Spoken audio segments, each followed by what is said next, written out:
네, 오늘 보실 말씀은 요한일서 4장 7절에서 10절 말씀입니다. 근데 오늘은 특별히 성경 봉독자가 있습니다. 왜냐하면 청소년부가 같이 드리거든요. 원래 따로 예배를 드리는데, 그래서 제가 청소년부 우리 한 명에게 다음 주도 또 성도부가 더 하겠지만 우리 신유민 학생 나오셔서 요한일서 4장 7절에서 10절 말씀 봉독해 주시겠습니다. 요한일서 4장 7절에서 10절 성경 봉독하겠습니다. 사랑하는 자들아, 우리가 서로 사랑하자. 사랑은 하나님께 속한 것이니 사랑하는 자마다 하나님으로부터 나서 하나님을 알고 사랑하지 아니하는 자는 하나님을 알지 못하나니 이는 하나님은 사랑이심이라. 하나님의 사랑이 우리에게 이렇게 나타난 바 되었으니 하나님이 자기의 독생자를 세상에 보내심은 그로 말미암아 우리를 살리려 하심이라. 사랑이 여기 있으니 우리가 하나님을 사랑한 것이 아니요 하나님이 우리를 사랑하사 우리 죄를 속하기 위하여 화목 제물로 그 아들을 보내셨음이라. 아멘. 아멘. 네. 오늘 말씀의 제목은 사랑이란 무엇인가라는 거창한 제목을 한번 잡아봤습니다. 사랑이란 무엇인가? 사랑이란 이 단순한 단어는 인류의 역사상 가장 중요한 가치로 여겨져 왔습니다. 모든 철학, 모든 종교, 사랑이라는 것은 언제나 중요한 위치를 차지하고 있다는 것이죠.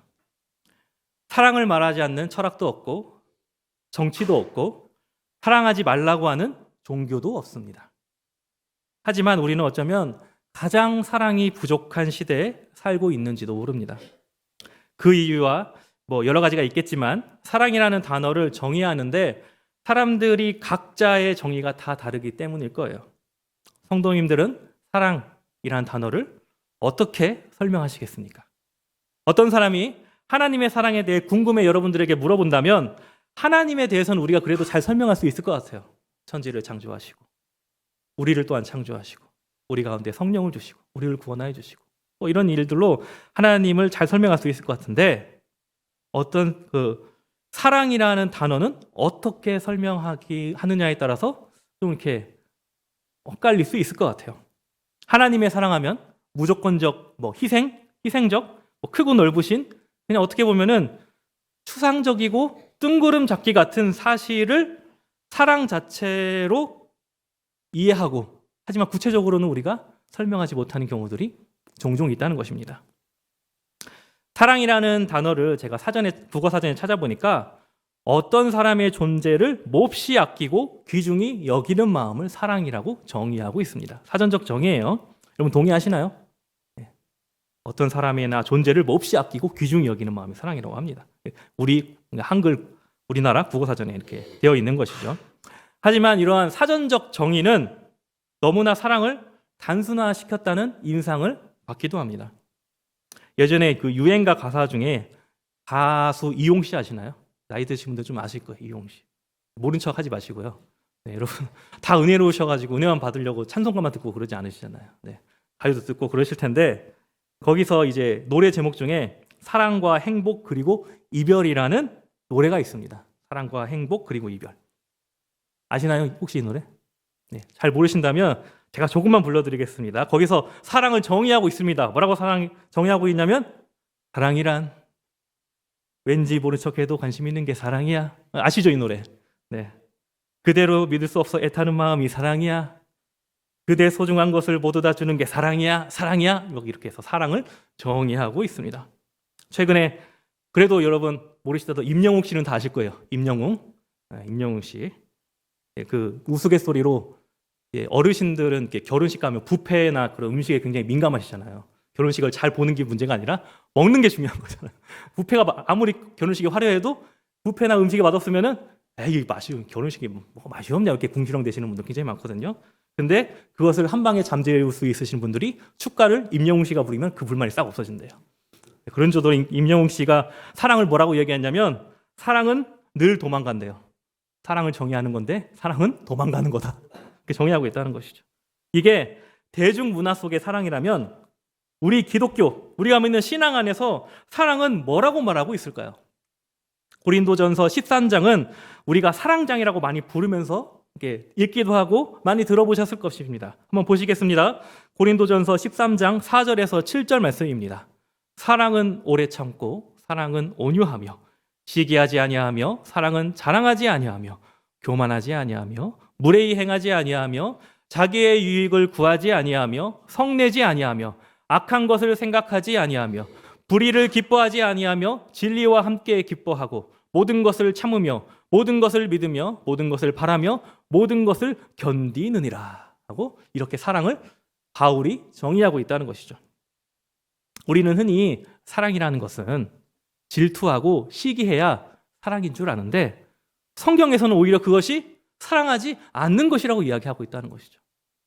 화내고 시기하고 그러면 사랑이 아니라고 말하고 있다는 거예요. 사랑하면 질투하고 시기하는 것이 너무 당연한 것 같지만 성경에서는 또 아니라고 하는 것입니다. 사랑이라는 것은 감정이 차고 흘러 넘쳐야 사랑인 것 같지만 그런 게 아니라는 것이죠. 그런데 감정이 아예 없는 사람도 좀 이상한 사람인 것 같습니다. 이제 우리는 무엇이 사랑인지 제대로 정립해야 될 때가 왔다는 것이죠. 그래야 올바른 사랑을 우리가 추구하며 살 수 있고 사랑의 이해에 대한 오해로 인해 문제가 된 삶의 방향을 재정립할 수 있다는 것입니다. 과연 사랑이란 무엇일까요? 사랑은 감정이 아닙니다. 굉장히 도발적이죠? 네, 이상하게 들리기도 합니다. 사랑은 감정이 아니다. 사랑이라는 것은 감정이 전부가 아니라는 것이죠. 우리가 흔히 사랑이라는 것을 세 가지로 보통 나눕니다. 우리 그리스어로 헬라어로 에로스. 에로스는 육체적 끌림을 이야기합니다. 아가페는 정신적인 애정 그리고 헌신을 의미해요. 카리타스는 배려와 베푸는 마음을 의미합니다. 이것을 보통 그리스 철학에서는 사랑이라고 이야기하고 있다는 것이죠. 서로 다른 의미를 지니고 있죠. 육체적인 끌림, 정신적 사랑과 헌신, 그리고 배려와 베푸는 마음. 어쨌든 우리는 사랑이라는 것은 매우 낭만적인 단어로 생각하는 것에는 이견이 없을 것입니다. 하지만 생물학적, 과학적이죠. 생물학적으로는 사랑은 유용하지 않는 감정이에요. 유용하지가 않습니다. 생물학적으로만 본다면 남자는 최대한 많은 여성을 만나서 자신의 유전자를 퍼뜨려야 돼요. 생물학적으로는. 그러니까 어떤 남자가 여러 여자를 만나서 바람피는 것은 그건 생물학적으로 너무나 정당한 일이라는 것입니다. 하지만 사랑은 이런 것을 방해하죠. 남자는 사랑하는 여자에게 상처 주기 싫어서 자신의 유전자를 많은 여자들에게 퍼뜨리는 것을 외면합니다. 거부하기도 하고. 여성도 마찬가지입니다.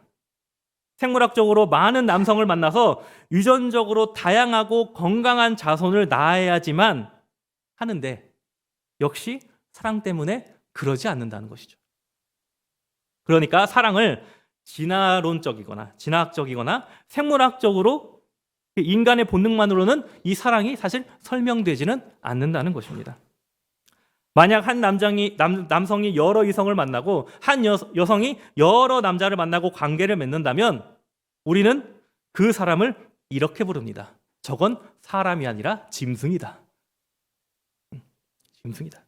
아예 인간이라고 인정하지 않는다는 것이죠. 사랑이 감정이 아니라는 말은 사랑은 느낌이 아니라는 말과 같습니다. 사랑은 감정이 아니다라는 말은 사랑은 느낌이 아니다라는 말과 똑같아요. 우리가 식사 시간이 돼서 배가 고픈 것은 느낌입니다. 감정이에요. 우리가 느끼는 감정이에요. 저 같은 경우 배가 고프면 매우 힘듭니다. 식은땀이 나고 다리가 후들거리고 단 거라도 뭐라도 빨리 입안에 넣어야 됩니다. 그래서 제가 예배 전에 사탕 하나를 먹었어요. 막 오늘 6년 만에 제가 첫 설교를 하고 긴장되고 보니까 막 당이 떨어지더라고요. 그래서 힘들어가지고 사탕 하나 얼른 먹었는데 대부분 이제 배고파가지고 식은땀 나고 다리가 후덜거리면 성인병을 의심해야죠. 성인병을 의심해. 다행히 제가 최근에 건강검진을 했는데 당뇨는 없다고 합니다. 안심하십시오. 그렇게 우리가 배고프면 우리 안에 강력한 감각과 충동이 발생한다는 것이죠. 하지만 우리가 배부르게 먹는다면 이러한 감정과 느낌은 사라진다는 것입니다. 우리가 피곤하면 어떻습니까? 제가 수요 예배 때도 나눴는데 제가 수요일 날 새벽에 요로결석이 발생돼가지고 이 고통이 매우 심해가지고 강력한 진통제를 한 4대 이상을 맞았어요. 그런데 이 진통제의 특징이 뭐냐면 사람을 매우 피곤하게 한다는 특징이 있습니다. 나른하게 해요. 손발에 힘이 빠지고 정신이 몽롱하게 만듭니다. 그러니까 이 진통제가 투여되고 나면 몸이 굉장히 나른해져가지고 금방 잠에 들어요. 하지만 한숨 자고 나면은 굉장히 이제 피곤이 많이 풀리죠. 머리도 맑아집니다. 약 기운도 없어지고 몸의 피로가 풀렸기 때문이죠. 물을 먹고 싶어하는 갈증도 마찬가지입니다. 물을 먹으면 갈증이 사라집니다. 이게 바로 느낌이자 감정이죠. 그런데 사랑은 어떨까요?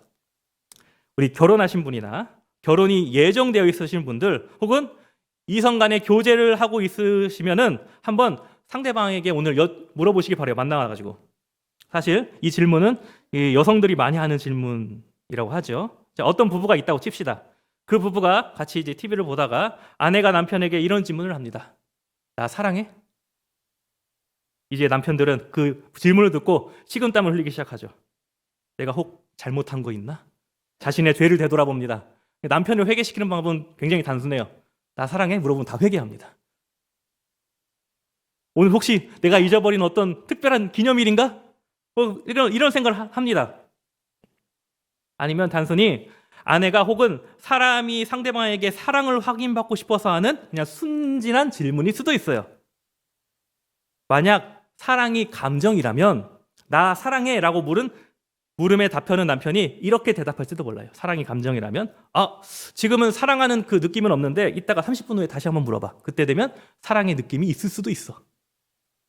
이렇게 대답하면 어떻게 될까요? 그날 당장 싸움 납니다. 싸움 나요.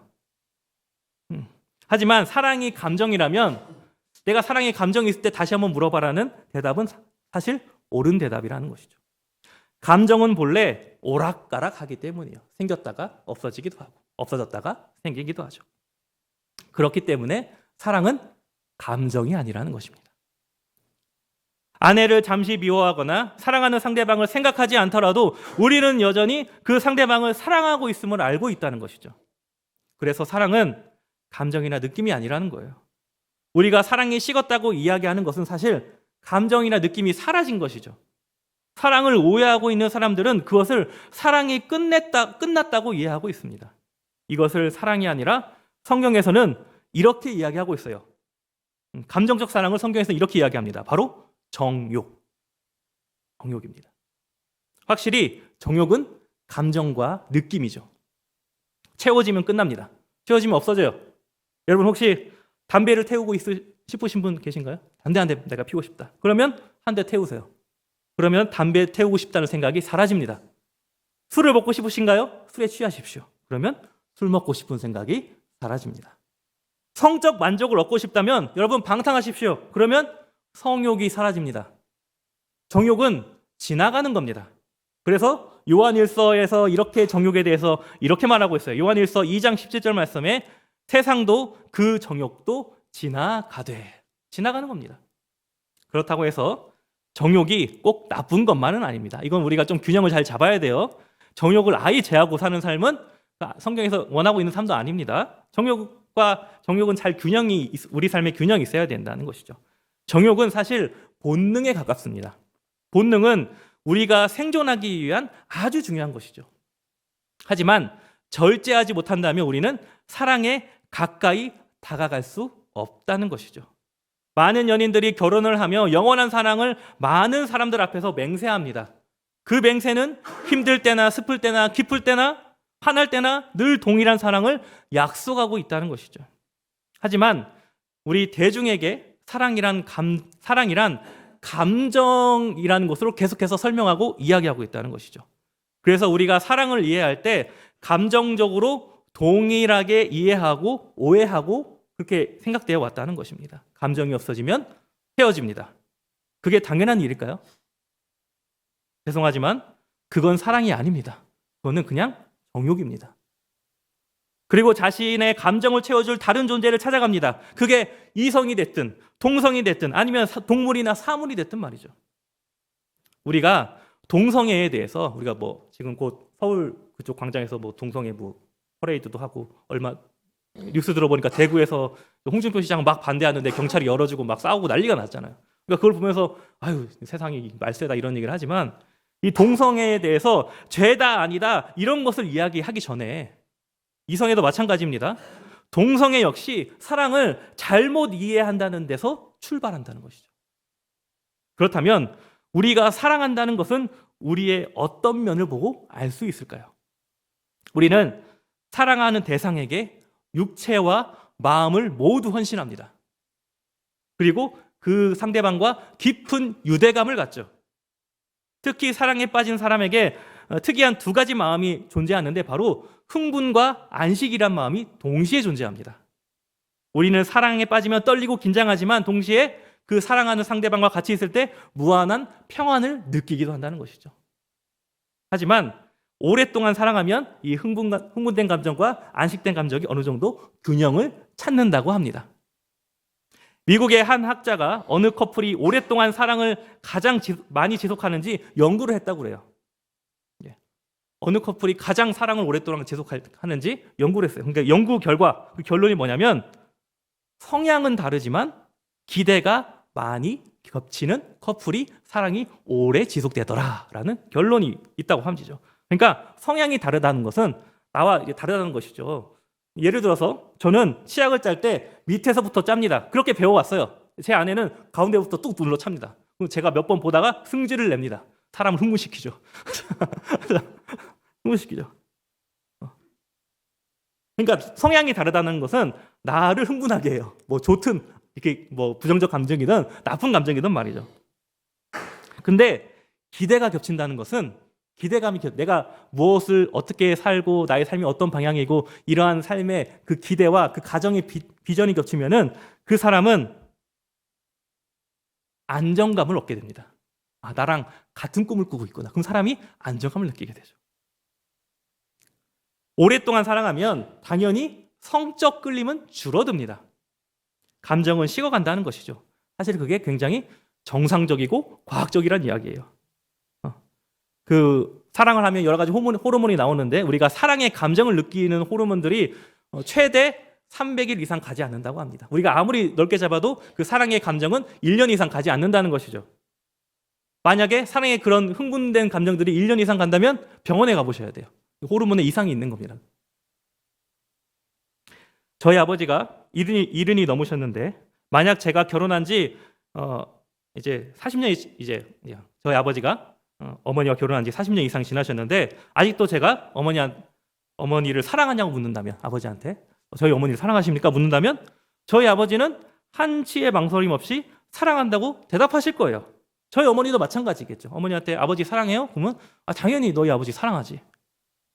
그렇다고 해서 우리 70이 넘으신 이 부부 관계가 20대 청년의 뜨거운 정열이 있냐? 그것은 아닙니다. 어쩔 때는 본체만체 할 때도 있다는 것이죠. 제가 결혼한 지 11년째예요. 올해가 10년이 넘었습니다. 누군가 저에게 아내를 사랑하느냐고 묻는다면 당연히 사랑한다고 말할 것입니다. 그렇다고 해서 연애 초기 같은 열정이 남아있느냐고 묻는다면 당연히 그런 거는 남아있지 않습니다. 남녀 간의 뜨거움이 사라진 지는 사실 오래라는 것이죠. 아내랑 손을 잡아도 이 손이 내 손인지 네 손인지 분간이 안 가요. 팔짱을 껴도 답답하고 막 더울 때는 막 하고 싶고 아무튼. 네, 그런데 저는 여전히 아내를 사랑한다고 생각하고 믿고 헌신한다는 것이죠. 예전에 한 청년 부부 신방을 가서 이런 이야기를 했습니다. 결혼은 거룩이다. 결혼은 거룩이다. 거룩이라는 것은 선택하는 거다. 즉 아내는 남편을 끊임없이 선택하고 남편은 아내를 끊임없이 선택하는 것, 그게 바로 결혼의 거룩이다라고 제가 말씀을 전한 적이 있습니다. 사랑이라는 것도 마찬가지입니다. 사랑은 감정이나 느낌이 아니라 사랑이란 의지입니다. 본능을 기꺼이 이겨낼 의지라는 것이죠. 요한일서에서 사랑은 굉장히 의지적인 사랑을 나타내고 있어요. 오늘 말씀을 한번 살펴보겠습니다. 요한일서 4장 7절 말씀 전반부 말씀이에요. 사랑하는 자들아 우리가 서로 사랑하자. 요한일서에서 말하고 있는 사랑은 우리가 감정적이 아니라 의지적으로 해야 되는 사랑을 이야기하고 있다는 것입니다. 감정이나 느낌이 아니라 감정과 느낌과 관계없이 사랑하기로 하는 것이죠. 우리가 이런 사랑을 하지 않는다면 하나님의 사랑을 알지 못한다고까지 말하고 있습니다. 요한일서 4장 8절 말씀입니다. 사랑하지 아니하는 자는 하나님을 알지 못하나니 이는 하나님은 사랑이심이라. 하나님께서 감정적으로, 느낌적으로 그 사랑을 실천해 오셨다면 우리는 어떻게 됐을까요? 예수 그리스도께서 이 땅에 오실 필요가 없습니다. 그 전에 우리는 물이든 불이든 다 멸망했을 거예요. 이미 우리는 죽은 자가 돼 있거나 세상에 아예 태어나지도 못했겠죠. 하나님께서는 사랑의 감정이 충만하셔서 하나님은 사랑이시라고 말하고 있는 것이 아닙니다. 하나님은 우리를 사랑하시기로 한 의지가 가장 충만하시기에 사랑이시라고 하는 거예요. 성경은 세상에 식어질 감정적 사랑이 아니라 하나님과 같이 사랑의 의지를 우리에게도 발현하라고 말하고 있다는 것입니다. 그것이 바로 진정한 사랑, 우리가 추구해야 될 사랑이라는 것이죠. 예수 그리스도께서 우리를 감정적으로 사랑했다면 이런 기도도 하지 않으셨을 것입니다. 누가복음 22장 42절 말씀입니다. 이르시되 아버지여 만일 아버지의 뜻이거든 이 잔을 내게서 옮기시옵소서. 그러나 내 원대로 마시옵고 아버지의 원대로 되기를 원하나이다 하시니. 하나님의 사랑이 영원하시다는 것은 오락가락하는 감정으로 사랑하신다는 것은 아닙니다. 하나님은 사랑의 의지가 충만하시기에 그 사랑이 영원하시다는 거예요. 그렇다면 사랑이란 무엇인가라는 맨 처음 질문에 이렇게 우리는 대답할 수 있을 것입니다. 사랑은 감정이 아니라 의지이다. 그렇다면 하나님의 사랑이란 무엇인가라는 대답은 하나님의 사랑이란 우리를 향해 영원히 변치 않는 의지라고 말할 수 있을 것입니다. 우리가 그 사랑을 받아 우리도 동일하게 사랑하라고 성경은 이야기하고 있다는 것이죠. 하지만 우리는 이 사랑을 오해해서 정욕적인 사랑, 감정의 사랑을 이야기합니다. 교회에 대해 불만이 있을 수 있어요. 교회라고 문제가 없을 수 있을까요? 큰 교회는 큰 교회인데 교회 나름대로 문제가 있고 작은 교회는 작은 교회의 나름대로 문제가 있습니다. 제가 아는 목사님들 중에 저랑 같이 신학한 목사님 중에 저기 일산에서 굉장히 큰 대형 교회, 수천 명 모이는 대형 교회에서 사역하신 목사님이 있어요. 행복하실까요? 맨날 저한테 와가지고 막 한풀이를 합니다. 어쨌고 저쨌고 성도가 뭐 저랬다 저랬다. 물론 목사님들끼리 그냥 위로하는 말이에요. 뭐 흉보는 게 아니라 뭐 선임 어쩌고저쩌고 우리 교회는 어떤 문제가 있다 저런 문제가 있다. 저희 교회라고 없을까요? 우리처럼 작은 교회? 우리 작은 교회도 문제가 얼마든지 있습니다. 그런데 이런 문제가 정말 문제가 되는 것은 우리의 감정을 흔들어 놓기 때문에 문제가 생긴다는 거예요. 저 교회랑 비교해 보니까 우리 교회는 별로인 것 같고 저 교회가 더 좋아 보이고 저 교회가 더 흡족합니다. 그래서 내가 지금 다니고 있는 교회에 대한 마음이 점점 식어가죠. 그래서 어느 타이밍에 옮겨볼까 고민합니다. 연말이나 연초가 좋겠죠. 좋은 타이밍이죠. 죄송한 이야기지만 그거는 교회를 사랑한 거 아닙니다. 사랑한다고 착각했을 뿐이죠. 우리가 예수님을 사랑한다고 하지만 우리 교회가 아니라 저 교회 예수님이 더 괜찮은 것 같고 나의 삶이 어려움이 있어서 기도하며 은혜를 얻을 때는 예수님을 너무 사랑한다고 느껴지지만 그렇지 않을 때는 예수님이 없는 듯 살아가는 삶의 태도는 죄송한 말씀이지만 그것은 예수님 사랑한 거 아닙니다. 그냥 정욕적으로 예수님에 대한 흥분된 감정만 있었을 뿐이죠. 그러다 시간이 지나면 그 정욕은 사라집니다. 세상은 우리에게 이렇게 이야기합니다. 자신의 감정에 충실하라고. 너의 마음 가는 대로 하는 게 최고이고 최선이다. 하지만 성경은 다르게 이야기하고 있습니다. 너의 감정을 조절하고 정욕을 제어하라고 이야기하고 있다는 것이죠. 그리고 사랑하라 합니다. 마치 우리의 감정을 솔직히 드러내고 감정을 곱비 풀린 망아지처럼 놔두는 것이 최고의 가치처럼 너의 마음 가운데로 해 말하는 것은 성경에서 보면은 최악이라는 것이죠. 우리는 왜 지혜를 지을까요? 세상의 여러 가지 문제점들은 왜 생길까요? 결국 사람이 자신의 정욕을 제어하지 못해서 많은 문제의 대부분들이 생겨납니다. 그리스도인들도 마찬가지입니다. 입으로는 하나님을 사랑한다고 이야기하지만 그 사랑이 마치 감정처럼 오락가락 해가지고 내 마음대로 사랑하려고 한다는 것이죠. 내 마음이 가지 않은 것은 굳이 사랑할 필요성을 못 느낍니다. 우리는 교회라는 공동체가 있고 그리고 교회 안에 작은 공동체들이 존재합니다. 여러분들은 교회를 진짜 사랑하십니까? 교회 안에 작은 공동체들을 정말 사랑하십니까? 아니면 그냥 그런 감정과 느낌을 가지고 계십니까? 우리가 추구해야 될 의지적 사랑이 왜 중요하냐면 그것이 결국 교회다운 교회 그리고 성도다운 성도를 만들기 때문이에요. 우리는 늘 바랍니다. 사랑이 늘 충만한 교회가 되길 기도하고 바란다는 것이죠. 하지만 그렇게 기도하는 내 자신은 의지적으로 사랑하지 않고 오직 감정적인 사랑만 추구합니다. 뭔가 잘못되지 않나요? 요한일서 4장 11절에서 13절 말씀을 함께 보겠습니다. 사랑하는 자들아 하나님이 이같이 우리를 사랑하였은즉 우리도 서로 사랑하는 것이 마땅하도다. 어느 때나 하나님을 본 사람이 없으되 만일 우리가 서로 사랑하면 하나님이 우리 안에 거하시고 그의 사랑이 우리 안에 온전히 이루어지느니라. 그의 성령을 우리에게 주심으로 우리가 그 안에 거하고 그가 우리 안에 거하시는 줄 아느니라. 아멘. 사랑하는 의지가 얼마나 중요하냐면 우리가 사랑했을 때 하나님이 우리 안에 거하신다고 말씀하고 계시다는 것이죠. 교회다운 교회, 성도다운 성도가 되는 첫걸음이 바로 우리가 사랑의 의지로 충만해지는 것입니다. 미운 마음만 드는 존재, 보기만 해도 피하고 싶은 존재, 자꾸만 불만만 생기는 공동체. 그렇다면 우리는 이제 무엇을 해야 될까요? 의지적으로 사랑하십시오. 그 거룩한 의지가 여러분의 정욕을 조절하게 하세요. 사랑할 의지가 부족하다면 그 의지가 충만하신 하나님께 도움을 요청하시기 바랍니다.